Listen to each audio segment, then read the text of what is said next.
Call the spaceships to Davenport. Prepare for Divanarchy and interface with a couch in space. It is Space Couch Live. OBS Studio put out an interview, or no, excuse me, an update that's screwing up my world. So, Space Couch Geteers, hold on just 1 second. I'm gonna do one little bit of a change here. You won't see anything unless I screw this up super good. How you guys doing today? I just got to now consolidate everything I'm realizing in real time onto one window vis-a-vis chat. But you know, we got a couch up in space. I think the least we can do is uh, figure out how to consolidate a bunch of chat platforms onto one window. And you know what? We just did it in real time. You may notice that the studio lighting looks a little different. We're going with a natural lighting today, as opposed to the studio light, because I think it's going to result in a little bit more high res image on my end. I noticed the guest always looks so much more high quality than I do. Now, we have high quality guests. I'm not saying we don't, but the camera quality always seems to be higher in the guest end. So I'm going to try out studio lighting today, or natural lighting, I should say, which, of course, means the raw, unfiltered light of a star, being that for no reason, we're coming to you once again from space, costing, as you know, billions of dollars per second. Looking awesome, says DJ D42 from MTV TV. 3 for 3 of the last 3 episodes, first in the chat room. And we're on episode 151, so you know, there's no point there. I just happen to know which number this was because I'm excited about it. 150 felt like a big one. That's enough monologue for me. Let's just go right into advertising. Brand new advertiser this week. It is, and normally we shill for like, stamps.com or Geico or all the ads you've heard 1,000 times on your podcast. But nah, man. Nah. Tiger Squawk Records out of Boston and the globe. I mean, really, you want to check out The Void out of Victoria, BC, Canada. Smoldering Embers of Aggression, Eternus Memoria, free, 84 tracks, benefits cancer research in Victoria there. New from Duckbag, Tarantula, Amalgamated Cadavers, Duality, Industrial Noise, I don't know. Bounty, kind of industrial funk. He named it after me. The grew up in the dichotomy. Now, Grasp Logic, Dark Romance, EBM. The Gossicles, featuring Stoneburners, new single dropped. Cuttlefish, it's free. Batavia and Their Friends Forever, just killing it. Blackness is the debut album from Light Ray out of Albany, New York. Buffalo, I should say. Church of Bryantology, Volume 2, you got it, it's free. Industrial covered Bon Jovi's It's My Life. You want to check out the 3 new singles from Pill Brigade. Looks like a picture of Mechanismus. Our guest knows all about that. Ladies and gentlemen, I am very excited to talk to today's guest. I try to stay relevant in the world of industrial music, and I think I do a pretty good job. It's my whole world, and sometimes I miss things on the fringes, like our I don't want to say our guest is on the fringe because it's very much in the mainstream media, which we'll figure out today. But I was not aware of the staple of industrial music that our guest represents today from the world of I will just say Earth, from the world of Earth, because it all looks the same to me because I'm just billions of miles away. Just kind of view your pale blue dot through my view screen here.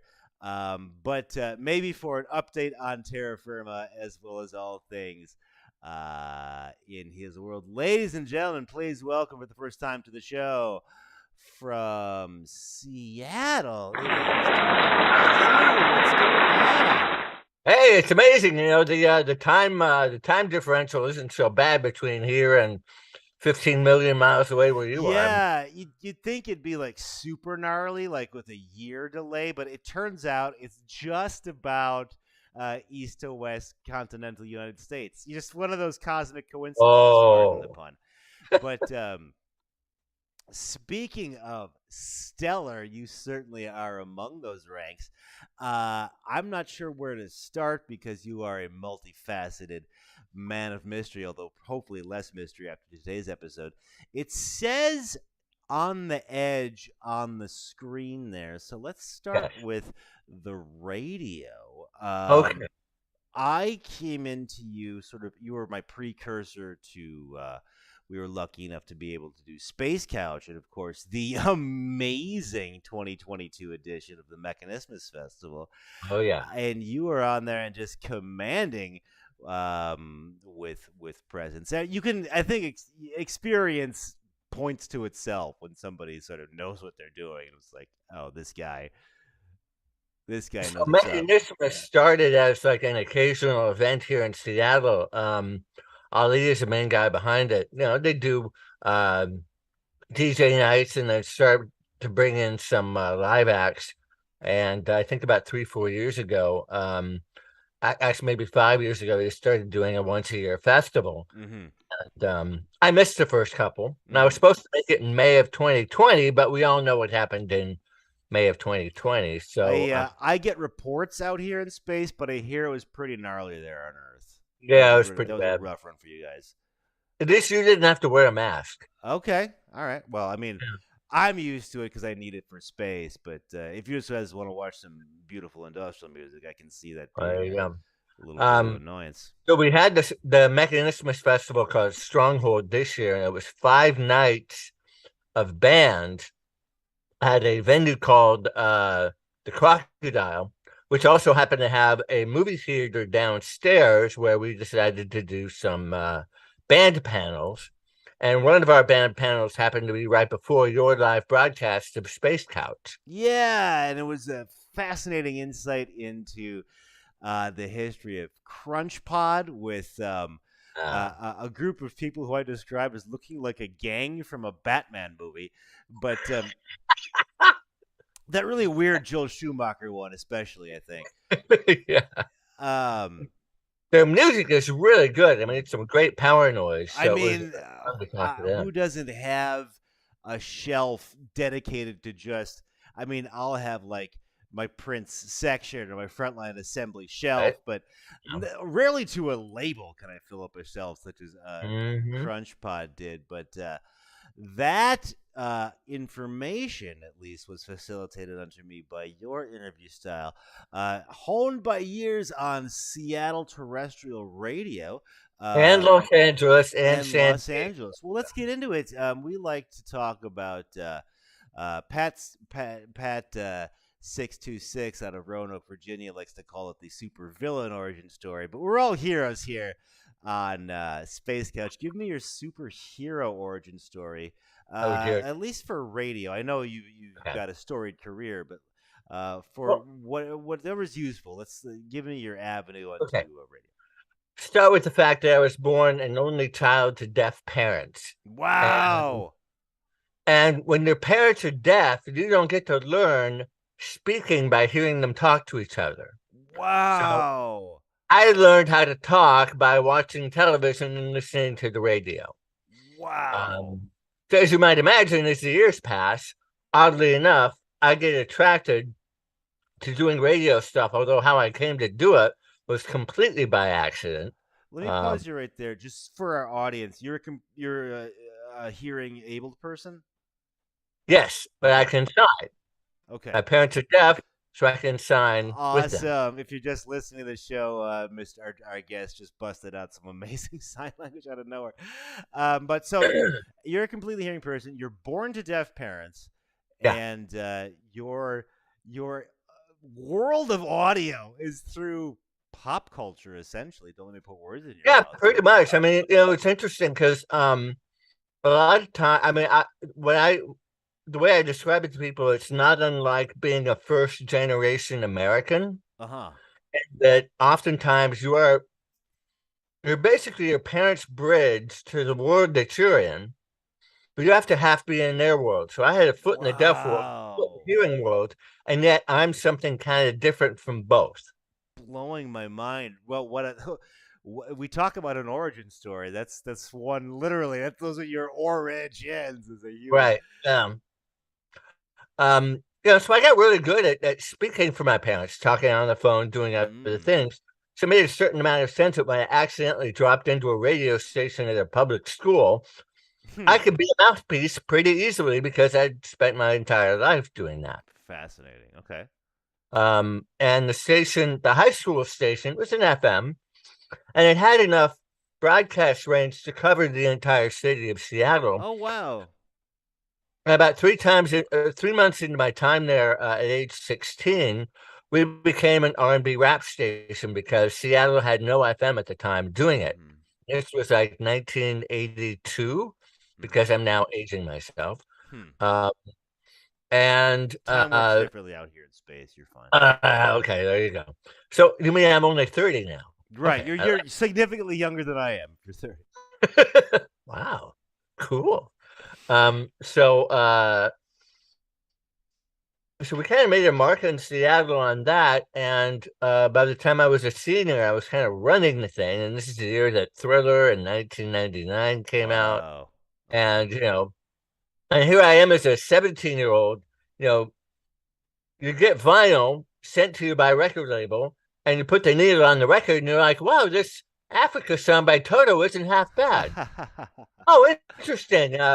New Order. I wonder who they are. Well, Wow. this Blue Monday song is pretty cool, but that 12-inch we just got of Confusion is produced by Arthur Baker. So these New Order guys must be a bunch of rappers from New York. Uh, no. A Um, little bit different. yeah. So right after I graduated, we became a full-blown dance music station. Around the same time that I became a radio professional in Seattle. Wow. And over the years, KNHC, that high school station, has continued to be a progressive dance music station. Okay. And in 1989, they started a show called On the Edge, which was a former student's effort to be able to play Nine Inch Nails and some of Mm. the dark wave stuff that was coming out, Front 242 and these other bands that the rest of the station wasn't playing very much. Mm. And in 1991, a guy named Paul Allenkoff took over the show and took it in a decidedly more industrial direction. And it's been, a 6-hour industrial music mainstay for, what, 32 years now. Hell yeah, that's Oh. amazing. Wow, what an And institution. I was more just a regular guest through the 90s, but then wound up taking over the show for a year in 2014. And I still do interviews with bands Mm-hmm. whenever somebody's coming to town.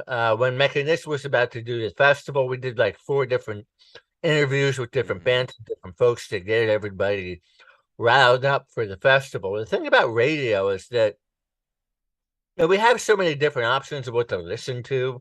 But the one thing that when you have one human being choosing music on the radio, you get that one person's take on music. Interesting. Like, what do you mean? Well, okay.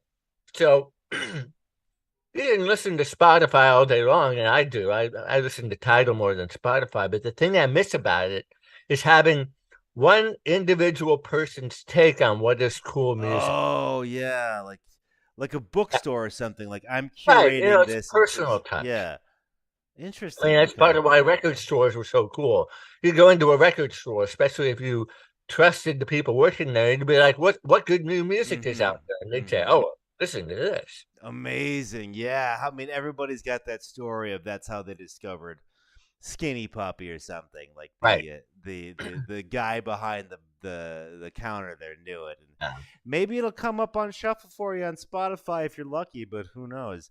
It's a My it, story, the first time I heard Skinny Puppy, because of course they're from Vancouver, British okay. Columbia, which is about 2.5 hours north of us. Um, I was working for a new wave club called Scoochie's in Seattle, And in 1985, I believe it was, um, uh, the main DJ, a guy named Dovin, who he had DJed the R&B stuff at Scoochie's before, and he was a vinyl mixer, but he's Vietnamese, and he had Hmm. lost one arm and one leg as a child during Vietnam, Jesus and yet Christ. this guy could beat match with the best of them. Get He's the the fuck best out of club DJ here. I've ever heard, and he had one arm. Ow. Um, Wow. and then they started doing new wave, and by 84, 85, he was playing nothing but videos. And he Industrial played this Jim video Abbott. of this like really dark and noisy shit. Oh, what the hell is this? Hell Skinny Puppy. yeah. Hell So yeah. my reaction to Skinny Puppy when I first heard it was, what the hell is this? I mean, I know it's a stereotype that most one-armed Vietnamese DJs prefer Skinny Puppy, but it's you gotta Yeah. you gotta you gotta accept stereotypes every now and then. Yeah. That's amazing. Um, so you're coming up in radio, throwing some LA in there. We fast forward to the year of our dark lord, 2022. Uh, give me your take on your style. Meaning, like, if you're someone else, uh, sell me on that. I love listening to DJ Drew on the radio because XYZ. Okay. So one of the things that I think is very important in any music genre, and I've played many different music genres in clubs, on the radio, everything from R&B and new wave Mm-hmm. back when it was new Hell. to hip hop and pop music. I DJ'd for about 7 years for a model search company out in New York. We do conventions all over the country New between about York? 2000 and 2005. Wow. And what was really fun is, there were sometimes like in Chicago or Columbus, um, in Florida. I DJ the hip hop for 3 hours, and then I go to a goth club and play there. That's So amazing. I get to play, Dr. Dre and a bunch of shit there, and then I turn around and play Wow. Trump or two, It's and Bauhaus of Pain. right, and I would get Get people it? asking me, well, how can you play these two completely different kinds of music? I'm like, well, hip hop is basically a bunch of guys with electronics complaining about their girlfriends. Yeah. Industrial music is basically a bunch of guys playing with electronics complaining about their girlfriends. So true. It's you know how like chickens have like 96% human DNA or whatever Uh, supposedly, like it's you flip a few chromosomes and you got one job or the other. That's awesome, man. yeah.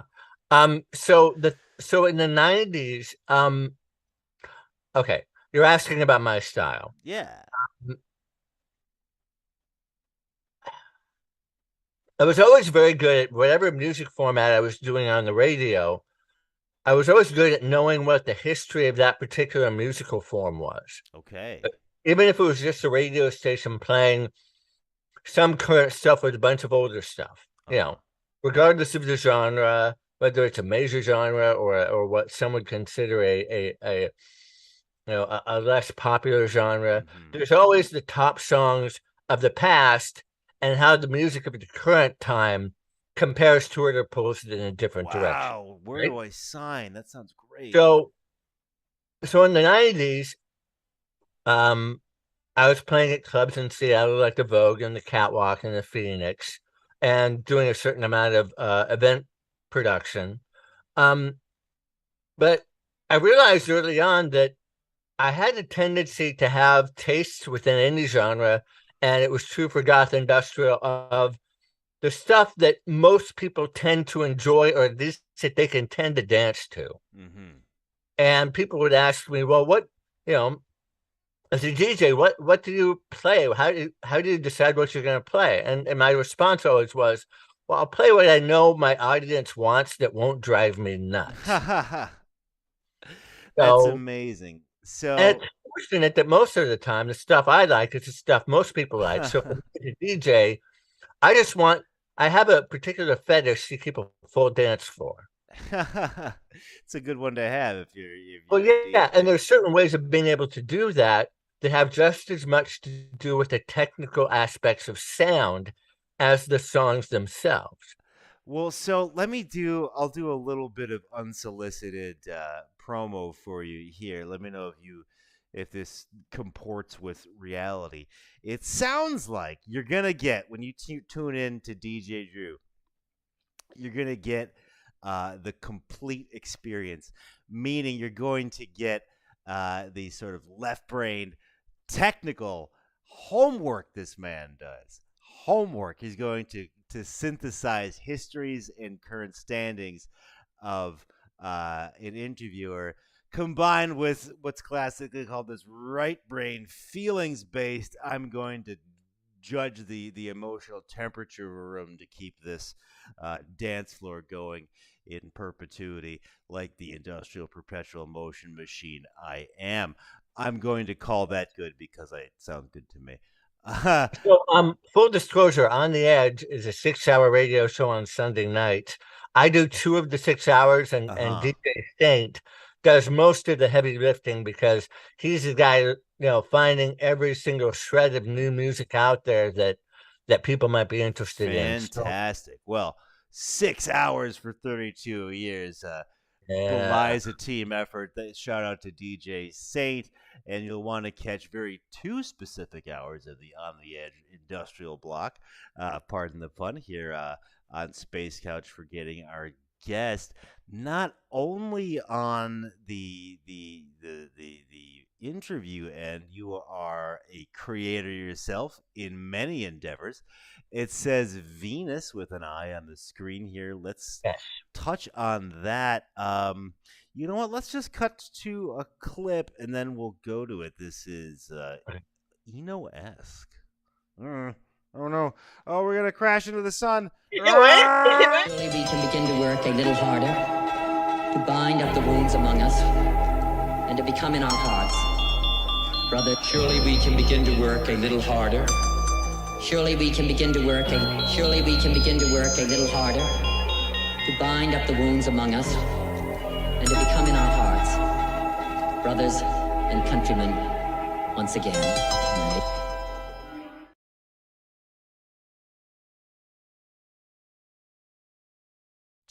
And we're back to the live feed. Let me lean in the camera. It's working okay. I think the natural sun lighting. I mean, my sun, not your terrestrial You sunlight. look very pretty right Well, now. you know, people don't tune into this show for the content. I mean, for you maybe, but uh, Content? What content? very specifically content. We just heard some audio Oh. from Venus. Tell me about this project.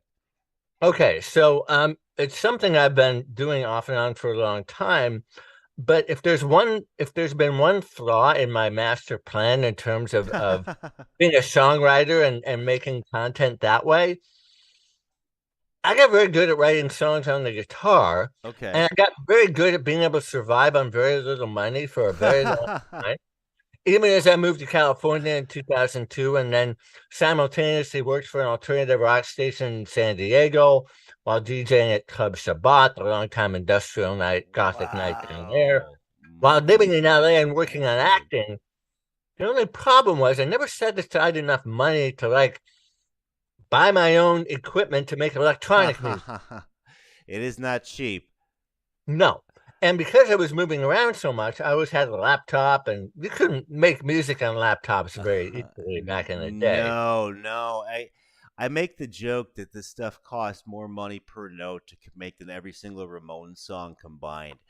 Um, but especially at that time, and I've done a few laps on this live, but I'll go here again because it's worth uh, mentioning how much this access has changed. Like Hmm. I'm I'm 42 years old, so there was just starting to be that transition to the PC when I was in high school, but there was still this sort of locked box of I'm gonna put on this Kraftwerk album or this Birmingham Six album or whatever, or the Frontline Assembly album, and these magical sounds will come out, and I kind of know how they're made in it with a keyboard. I know there's like electricity involved, but it's not like over a drum where I hit the top of the drum with the stick. Yeah. So like now that's 1,000% changed, and everybody's got the most amazing software ever in their pockets on them at all times, and sort of wouldn't even get at the concept of okay, so like if I shorten the length of the string with my actual finger, the vibration of the string changes. Like right. Thank you for letting me do that sort of flyover of the world, but electronics are murky. Let's say at this time. Yeah. I my introduction to the idea of making music was I was 18. I was doing the progressive dance thing on C89. Takes me in there. He's got a Juno 6 on the table. Okay. I do not know what this thing is. Okay. Put headphones on me. I hit a key, and I hear a sound, a patch, that my brain immediately identifies with 4 different songs I'm playing on the radio at that time. Oh, right. Okay. Nice. Just everything snaps into focus. Right. And so in the late 80s, I had a Core DW8000 for a while, and then played in a couple of industrial bands in Seattle in the 90s, including Killswitch Click. Wow. You were in Killswitch Click? Yeah. What? Oh my God, that's amazing. I love Killswitch Click. Heaven.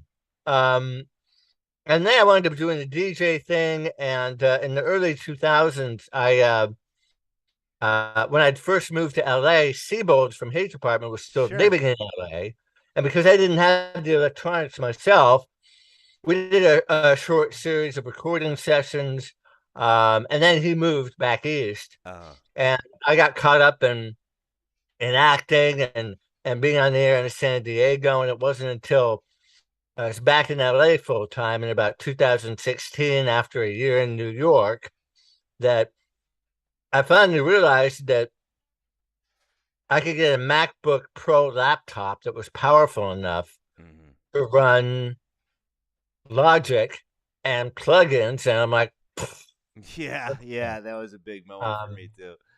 Right. So all those acoustic driven songs that I've been writing for decades, finally I had the opportunity to start to work with them, and then the pandemic hit.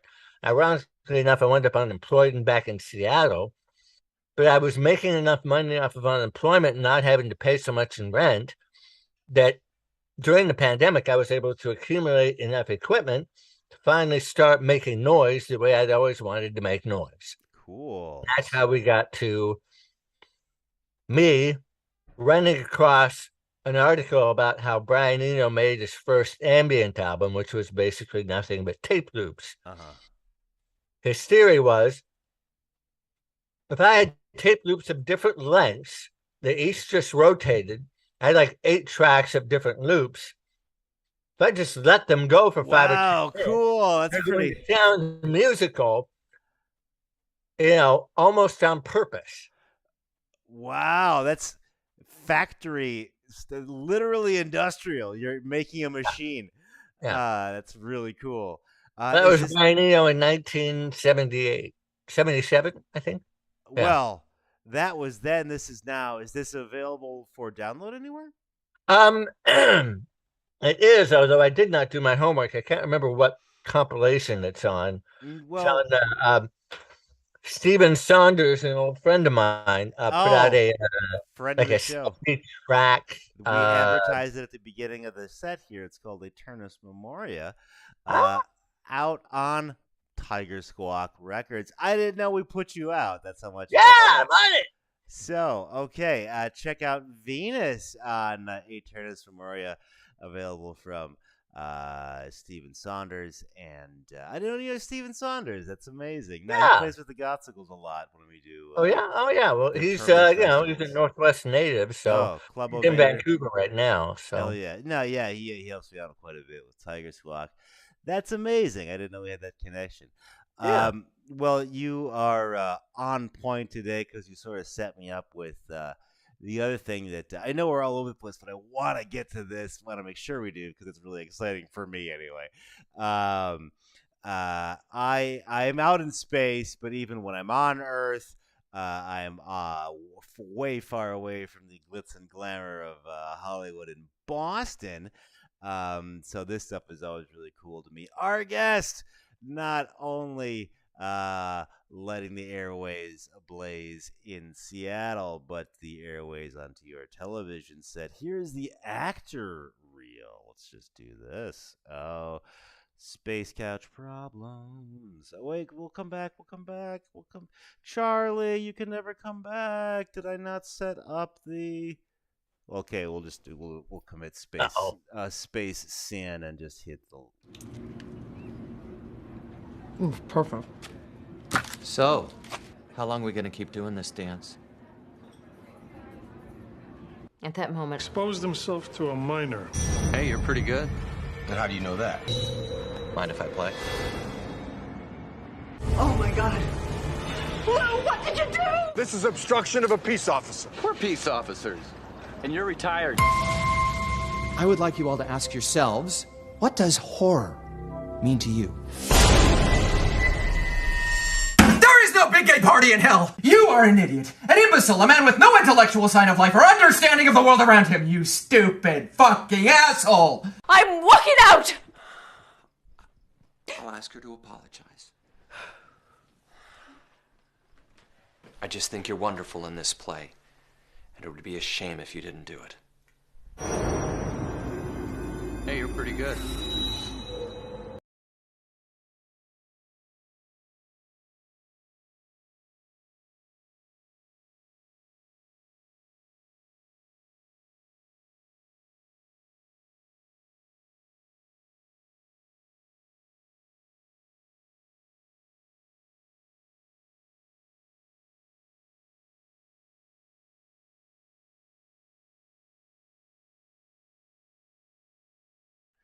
Hey, we're back. Sorry about that. Wait, we flew too close to the sun, literally, because Yep. we're in space. That was awesome. Criminal Minds, Modern Family, all the rest. How does one get started in the industry in 2022? How did you get going? How does one get work as horrible people on crime shows? So I'd done some acting as a kid, not a whole lot, and I'd always wanted to do it, but I never really ran across the right situation in Seattle besides like community theater that was just bad. And then I moved to San Diego to work at FM 94.9, an alternative rock station on the weekends, and I found myself up in LA during the weekend. This little voice inside my head said, "Hey, you should act. You can make money." I'm like, "No, that's not how it works." But as it turned out, somebody I worked with in San Diego knew somebody who knew an acting teacher who ended up being a theater guy who'd studied under Stella Adler, a guy named Tom Potteroff, who I studied with for 4 years, and then I ran casting workshops for actors, casting director workshops, where basically as an actor you get a set of sides from a casting director, and you have like 5 minutes to figure it out and then do it in front of them. And that was interesting training on just being able to do stuff off the cuff. And did Modern Family and Criminal Minds around that time, and then started making my own short films. And then started studying with a guy named Lewis Smith in 2012, whose main claim to fame, besides being in North and South, which was a miniseries in the 80s, he played a major role in the film Buckaroo Banzai. We were going to find out who of the cast of the Peter Weller vehicle Buckaroo Banzai was your teacher. Perfect Tommy. Oh my God! Wow. Yeah. That's amazing. Now, here's an interesting fact about Buckaroo Banzai. The director and the writer of the film somehow got the money to do this, right? Okay, it's an insane movie if you haven't seen Well, yeah, and MGM gave them the money to do it. it. Uh-huh. They had originally had the cinematographer from Blade Runner, who they had to fire after a month because nobody could see anything in the footage. It was so dark. But they went to all these actors, including John Lithgow and of course Peter Weller and I'm forgetting his name, apartments.com guy. Jeff Goldblum. Yeah. And all these actors agreed to do the film, even though in reading the script, most of them said, I don't understand what's going on here. It's really But these guys were so enthusiastic, you couldn't say no to them. yeah. So they shoot the film and they edit it together like it's an actual ensemble superhero film. Right. Problem is, MGM in the meantime got sold, and the new heads of the studio took one look at this film and said, we don't know what to do with it. This isn't a normal film. Right. They wanted to cut in 20 minutes out of the film, Okay. which included everything that didn't have Peter Weller's Buckaroo Banzai in it. They took out because they thought that Buckaroo was the leading man, and they couldn't have all these other scenes with these other actors in it, right? Okay, right. In fact, Peter Weller tells a story about how he went in for a meeting with the new heads of MGM. They turned around and asked him how he thought they should promote the film, at which point he thought to himself, well, this is not going to go well. Right. You guys have one job. But what's interesting is before they made the cuts to the film, they did some test screenings in 2 states, Texas and Washington. Okay. I happened to be working on the radio at the time in like 83, 84, and got passes to this preview screening of some weird ass film. I went and saw it with my best friend Anastasia. She and I are best friends to this day. And it was this amazing film. It was mind-blowingly good. And then I didn't see the film again until I started working with Lewis Smith, the acting coach, who was Perfect Tommy in the film. I'm watching an MP4 of it that I got online. I'm like, there's stuff missing in this. What the, huh? I Okay. remember more here than there is. Well, coming to find out on a little more research, they cut 20 minutes out of the film.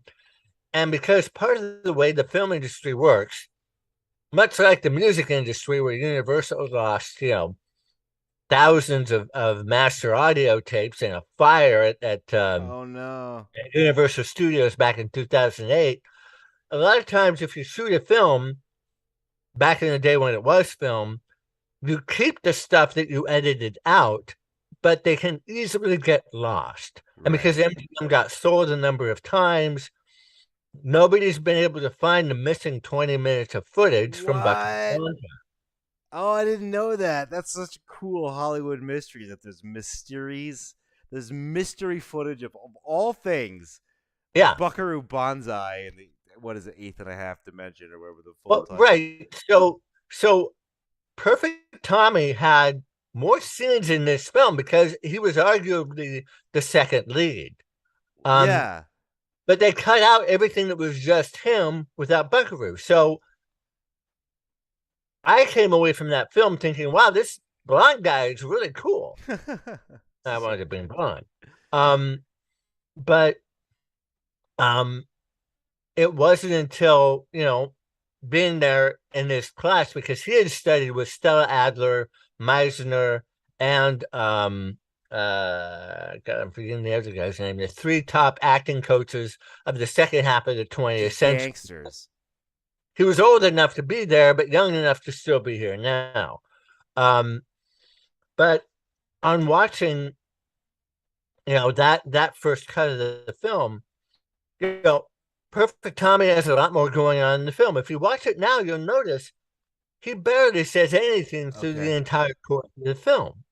And yet he steals the show. Right. Amazing. Because of what he does. Okay, well.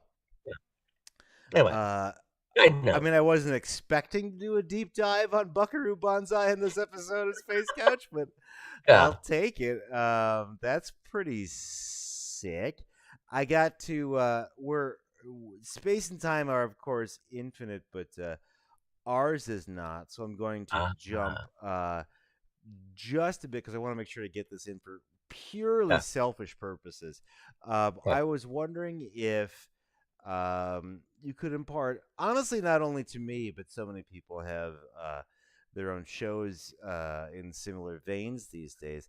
As a veteran gangster elite interviewer, I was wondering if there's any sort of tidbits on conducting an interview or the art of the interview you could impart unto us. So I think there are two things. One, and it's true of anything in entertainment, whether it's being in front of a camera or a microphone, or being behind a microphone playing music, or Mm-hmm. being a camera person, being an audio engineer. It's always about being entertaining. Don't be boring. Mm-hmm. If you're Okay. doing the same thing for a long period of time, people are going to lose interest. When I'm DJing, I tend to only stick with the same subgenre, the same tempo for maybe 2 or 3 songs, and Mm-hmm. then I switch it up. Um, when I'm DJing in clubs, I don't beat match. I'm basically a segue DJ. But especially in industrial music, there are ways of matching the outro of one song to the intro of the next. Right. It gives you a sense of either continuity Uh-huh. or change. And much in the same way, if you're interviewing, you may want to go on one course and then switch it up. Mm. Or be Okay. sloppy. Don't be afraid to stumble over yourself. Okay. Um, Why? but, huh? Why would you advocate for sort of a roughshod approach like that? Um, because we're all human beings Okay. and it's fun to watch another human being stumble. Okay. Cool. Cool. And having a sense of humor about the fact that we're all imperfect beings, I think, is Whoa. very helpful. Gotcha. Gotcha. And Uh. and most good actors know how to leave themselves alone enough to make mistakes and do interesting things. So that's one. Two Fascinating. is find out enough about your subject matter, enough about the person or people you're interviewing, Mm-hmm. that you know the general structure of what you want to do, Mm-hmm. but then allow them to kind of guide the course, even if they go off on a rant about a movie that they were never in for 5 minutes. Oh, That that's was a great use of your yeah. time. Well, it is because I learned a lot, and I'm sure our audience did. But thank you for that tidbit. Yeah. Happy we did not only the dive itself, but the dive on the dive. Yeah. We just get meta out here. I mean, we are in space. There's really nothing, Oh, no true. higher level to go. So we might as well get meta as all get out. Speaking of weird concepts, let's do a segment of the show we like to call hype. Why is nothing just working today? That's okay. You know what? We like Anyway. to call that hypothetical spectacle, even though I didn't put the title where I should have. Hypothetical spectacle. There we go. So for this hypothetical spectacle, Okay. I was wondering if sort of like uh, gnostically or like spiritually is not a great word, but like Seattle has become like a person. Like the city of Okay. Seattle is now a guy or girl walking around. Describe that person to me. Well, there are two types of Seattle. Okay. Seattle during the day is well-dressed, preppy, superficial, passive-aggressive dick. Okay. Love it. So you have Nighttime / creative Seattle, on the other hand, is recklessly dressed. Recklessly dressed. I love it. passive aggressive dick who has something to say. Okay. Love it. That is a perfect answer. That is Mr. or Miss Seattle. Yes. With the complete. I was not expecting the complete sort of day planner for this hypothetical spectral thing. For that, we'll do one more. You know how they'll sometimes make these sort of often farcical, anachronistic movies, like the Insane Clown Posse is the Cowboys or something like that. Right. I was wondering if like the DJ Drew the story, the movie, right? We're gonna take your world of whatever radio journey, let's say, and anachronistically set that, like, so ancient Rome or something like that.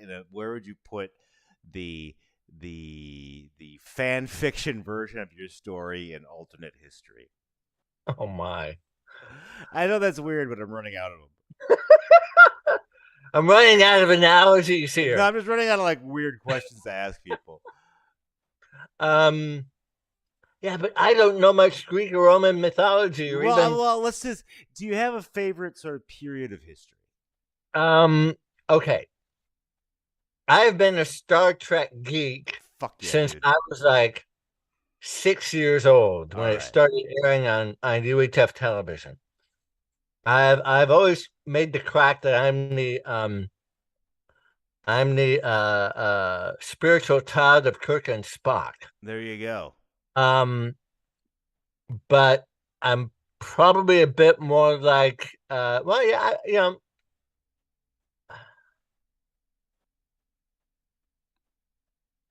yeah, this does not answer your question at all. No, dude, you want to talk Star Trek? You're in the right place, both conceptually and culturally. Yeah, so I think that's a really good way of putting it. I'm like, in the future, Star Trek, love it. Yeah.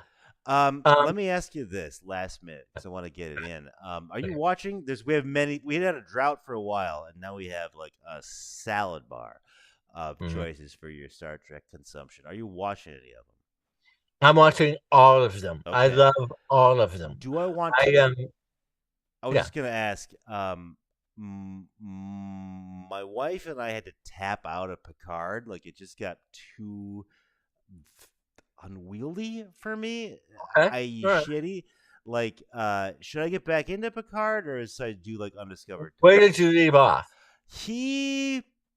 There's this annoying fucking computer program thing guy with a beard that's like he's like, one aspect of him is like a professor, and then there's like the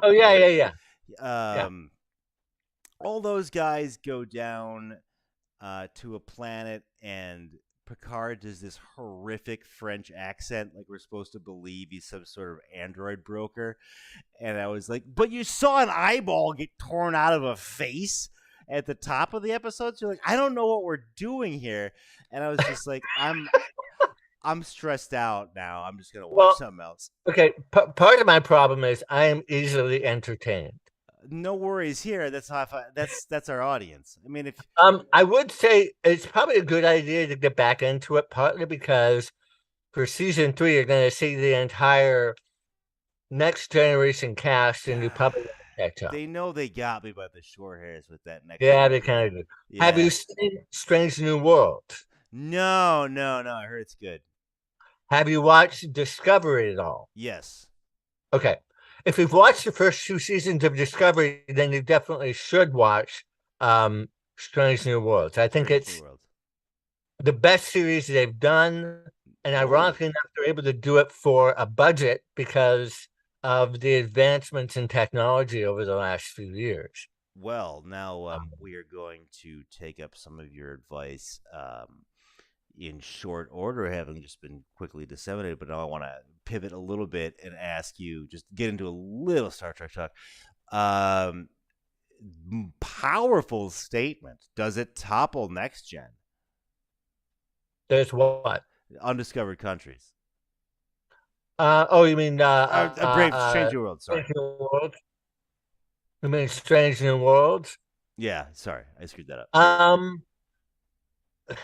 I don't think that's a fair comparison. Okay. Okay. I would say that when when Star Trek did Voyager, I'm like, is this gonna work? Because you're taking a crew and taking them completely out of, the Yeah. continuity in a completely different weird place. Right. Well, it didn't work for the first three seasons, It took but a mainly while. because there was no friction between any of the main characters. And so they brought in Seven of Nine, and all of a sudden did not they had friction on screen. They also had friction off screen, but it worked. Then they did a prequel with Enterprise, and I'm like, dear God, this is not going to work. And it didn't. Um, I like the idea of the time temporal war, but it kind of didn't It work. didn't. Yeah, I stopped watching. I just couldn't It take it. followed this sort of Star Trek arc of the first few seasons are gonna take it. Take it. You gotta power through. You gotta power through. Yeah, yeah. And then Discovery, I saw the first preview clip and went, "Oh God, this is going to be awful." And it turned out I loved it. Okay. At every turn, through Discovery and now Strange New Worlds and even Picard, they do these things that you're not sure are going to work, and then because I'm a stickler to a certain degree for continuity, and it all kind of works. Okay. I was a big fan of the reboot movies. I loved the J.J. Abrams movies. I think he did a better job on those than he did on the Star Wars ones. I like that first one. Yeah, I'll definitely agree on. Yeah. Yeah. So, I love the fact that what J.J. Abrams brought to Star Wars was a kind of kinetic energy that the original series had more than Next Generation did. Next Generation was a product of its time, and also they had more technology to do some of the space stuff than before, but in a way, it also kind of limited them. So, yeah, I bring that one up because I think it's classically considered the strongest. At the end of the day, for me, I'd say yes. Deep Space Nine, of course, puts up quite a strong fight in the arena of my heart. But I will be checking out Strange New Worlds either way. So thank you for allowing me to do a little bit of a wormhole excursion into a little Star Trek talk there. Not too much of a departure because I am bodily in the cosmos, but I do like to discuss pop culture, Earth. Are you ever coming back to Earth? Well, there's people that I like in like Boston and the Seattle's Mechanismus Festival. We were privileged enough to play previous iterations, but goodness gracious, just went to the next level this year. American Wave Gothic Treffen, as far as I'm concerned, but the next year, Mechanismus does another festival at the Crocodile. I'm talking to you. You got to come.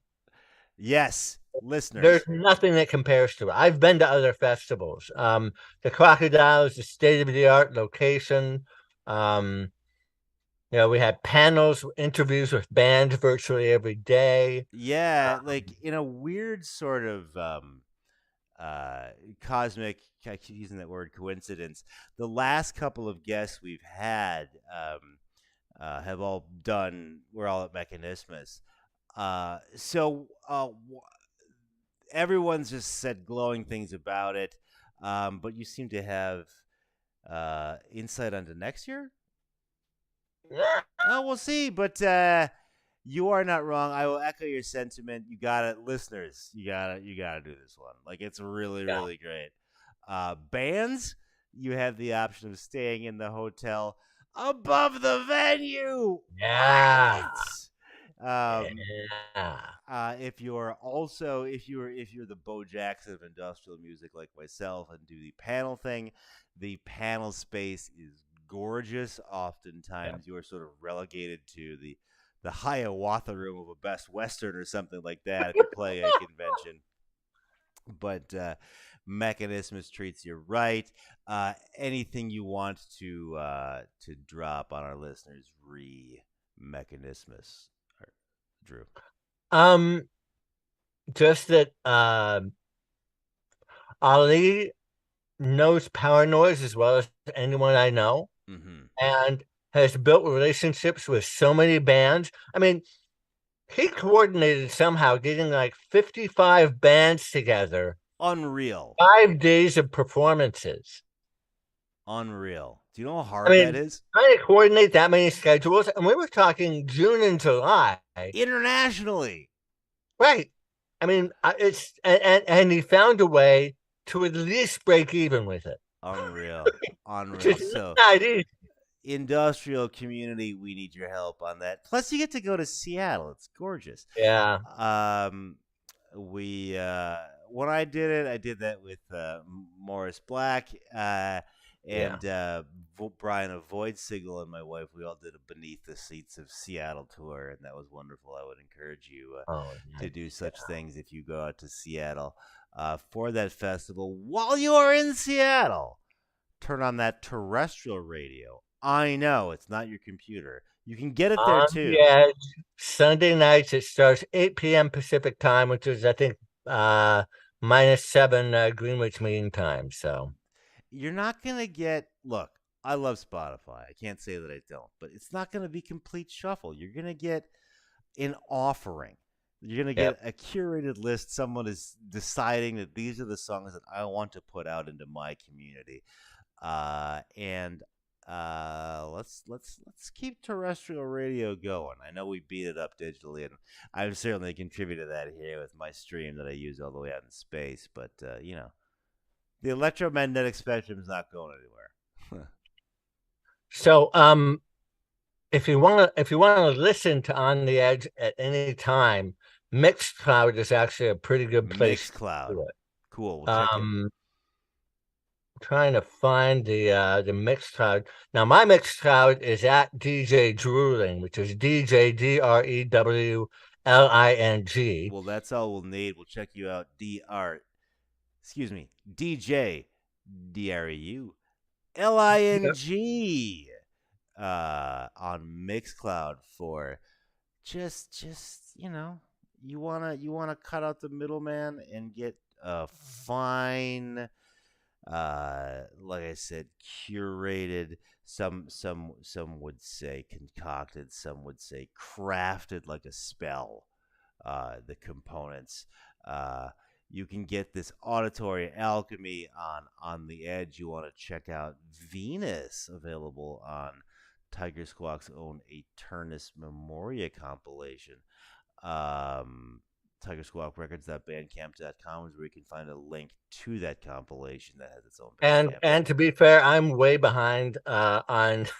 I have a Bandcamp page. I haven't even put music up on yet. I'm in the midst of mixing down some tracks and putting stuff up. And as much as I've been on the DJ side of things, I still need some assist from friends on getting the music posting side of things. So I might be talking to this guy for a little bit. All right. Well, we will get we'll get that going, get some more Venus in the world, get some more DJ Drew continuing to happen on the Edge.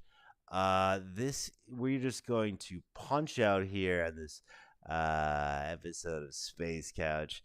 It is Brian for Space Couch, for Drew for so many things. We'll call it On the SV. Check him out on TV every now and then. Call the spaceship to Davenport. Prepare for Devanaki. Interface with the couch in space. Space Couch. Out. I let us talk over the. Thanks to Joseph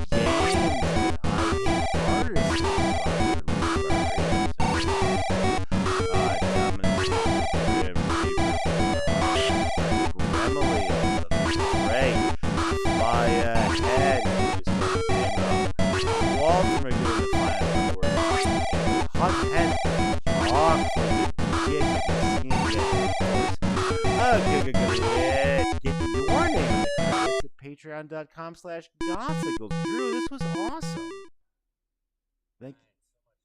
Thank you so much.